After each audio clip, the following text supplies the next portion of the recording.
appreciate Kaye. Kaye simanyi wala lifunye ko buzibu naye. Ojege. Nali funye ko. Bana mole bamani simba. Na mufuna ko. Ole bufunye ko. Kaye na mfumo. Yali avuma mulala. Oyo buyama. Oli mwagizi wala neka. Kaye wondezo chimanyi. Manya kugenda ku street z'abamala ekiro n'esimba gamba otyo. Mbera y'ekiro. Era ngo batonsanga ngayo. Era abali wanonga bulijjo ogulaba malaya nkomanyi. Ekituufu kumanyi.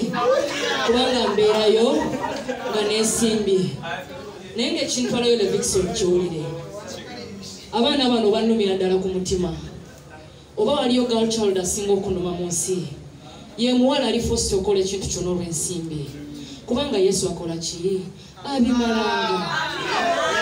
Kati ngendangayo bambi nembeera nabo soka nenfuuka malaya ssaawa eyo.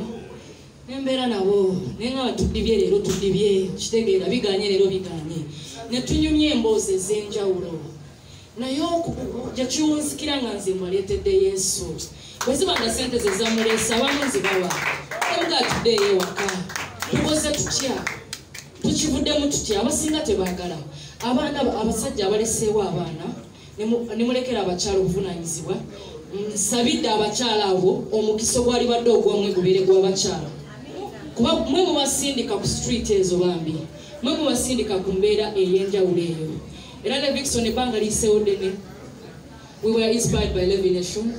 Nga ndaba muyamba abantu.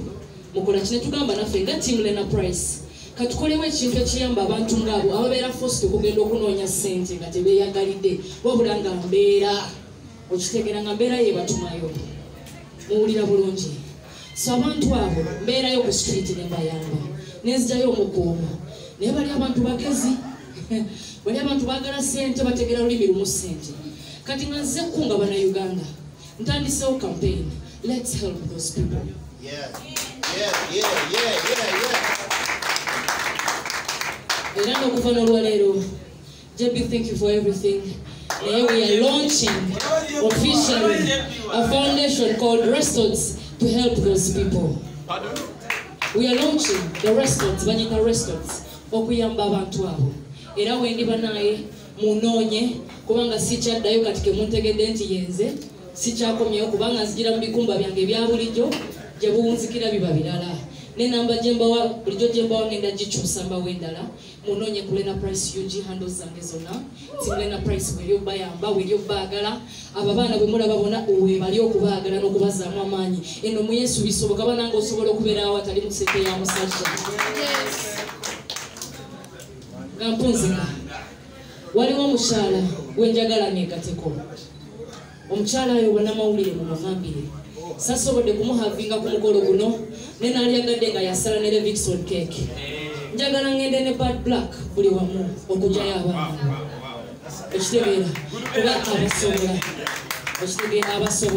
abasobola obagamba nti kuba juzi yabagamba nti mwana mulaba ebintu bino musobola obivaako ng'afuusa ambasada we university nabaga ebintu bino tebikola mubiveeko musome tuweereze Katonda kuba akisobola. Eno cake nadde njagala gimukwasa mu butongole asobola okuinspiringa abaana bangi okudda eri Yesu so kuba inspiring okudda ewalala. Mukama abampeera omukisa naye ng'abikola ki?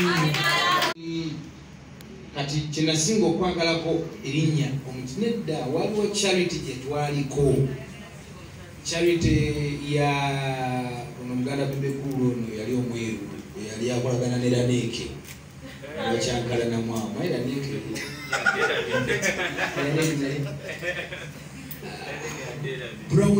Brown Sun. Kati Brown Sun atuyita yali naye alina charity yali mu kifo kitono nnyo bwe kiti nga kino. Omwana ono yajja kubya smart ng'ali fresh.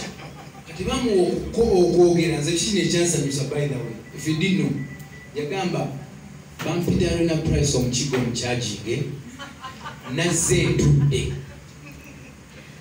Kati nze manyi kati ffe ab'omu ghetto ebintu tubitegeera twaga abazze atudde abategeeza nti twamanyira wali kubeera mu myala gyaffe koso nakulya ebikomando bya Ronald omukulu n'agamba naze ntudde kati tugamba yatudde ati ajoje of course buli omu yazze atudde tuba twagidde ku booda twaze tutudde naye nga kyategeeza yagidde ku mipiira ena kati nalaba vibe eri munono omwana nensanyusanyo era ekiro ekyo kyonna kyonna twali twogerako gwe bwe twaddayo waka mbeera nyo ne bakyali bange twagenda tugagwe kati akaana wakawulidde akazengebalekalakalina vibe ate natukuba gospel ngulabawa alina vibe neŋamba bannange this is what we need kati nze nga wenatandika slogan yange ya gospel music is full of life.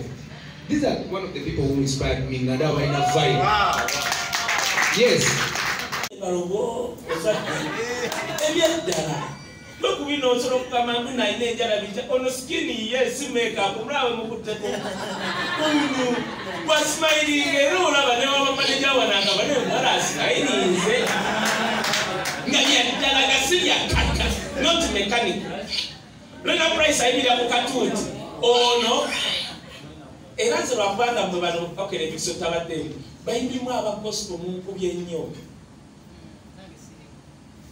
Inze nzomu era nkyakikola ayagala gospel music okuva eyo gye mugamba muyimbire eyo ogenda marketplace mufune ku ssente kati lwana price ono nga tuze ku kyono era njagala banaye tuddemu tukubire engalo ne Vixen yatuwadde kolabo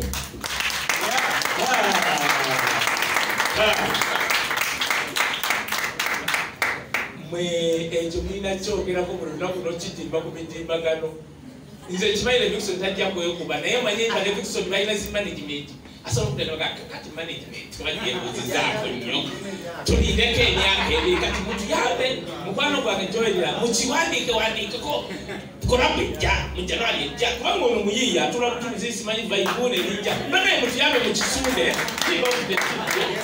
mukyogereko ne management etulekemu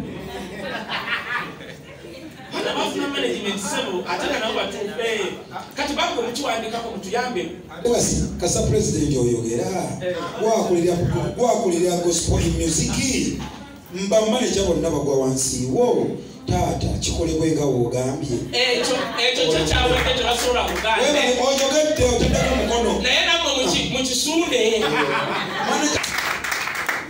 kyenjagala okweyama wayogeza ku miro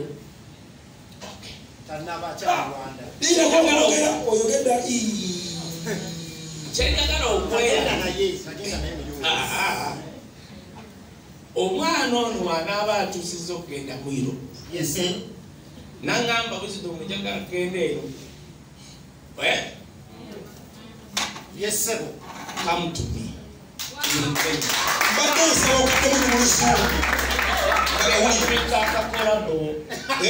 kati nakano mulize ono zekyeneyama yiro ogenda kukola ekisoboka yingire akomukike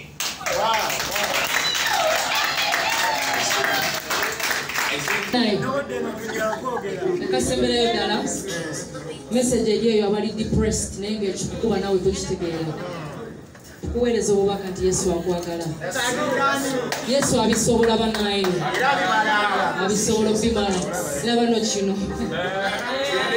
okay tugenda kubala okuba ku 3 okuba ku A B I M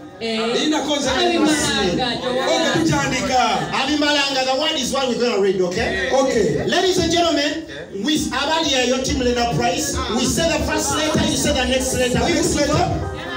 Woman, yes. Okay, we are starting. A.